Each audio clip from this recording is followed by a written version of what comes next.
Europe 1. Bonjour Géraldine Vosner. Bonjour Maxime, bonjour à tous. Le vrai faux avec vous comme chaque matin. Et ce matin, l'égalité homme-femme qui bute sur le budget. Un projet de directive européenne met la France mal à l'aise. Il prévoit d'élargir les congés parentaux pour équilibrer l'usage qui en est fait par les hommes et les femmes. Un congé de 4 mois chacun qui serait mieux payé.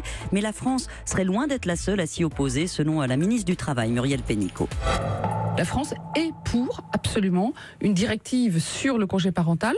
Il n'existe pas dans tous les pays. Après, ce que nous pensons, comme les autres pays, puisque tous les pays quasiment pensent ça, c'est que c'est pas à Bruxelles qu'on doit décider dans le détail comment elle fonctionne pays par pays.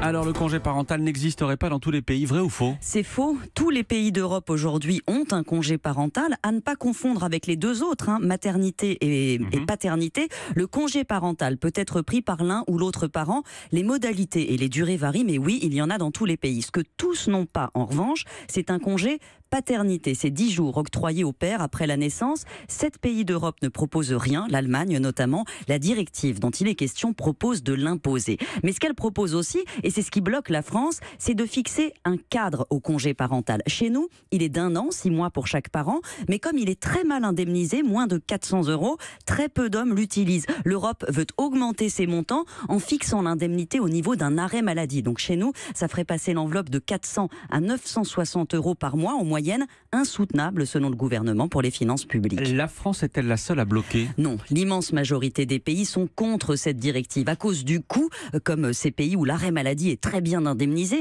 la Pologne, la Roumanie, le Luxembourg. D'autres ont des réticences juridiques et globalement les États ne veulent pas qu'on leur dicte leur politique en matière sociale, étant donné les masses budgétaires en jeu. Maintenant, il est clair que la France est l'une de ceux qui auraient le plus à perdre, parce que notre système n'est pas du tout généreux. En dehors des 5 pays qui ne le rémunèrent pas, comme Chypre ou l'Espagne, notre congé parental est le moins bien payé de tous les pays d'Europe et même de l'OCDE. C'est simple, en moyenne, les parents qui le prennent touchent pendant cette période 14,5% de leurs revenus. Chez la majorité de nos voisins, c'est plus de 40%, 65% en Allemagne, en Pologne. Cela explique pourquoi le congé parental est pris à 32% par les pères outre-Rhin, à 2% seulement en France. Et c'est un cercle vicieux. Les femmes plus mal payées prennent ce congé à 3 sous, donc freinent leur carrière, donc sont mal payées. Ça va continuer et voilà comment un mur budgétaire écrase les grandes causes. Et je rappelle ce que vous venez de dire, notre congé parental en France est le moins bien payé de tous les pays d'Europe. Merci, c'était le vrai faux. Merci Géraldine Vosner.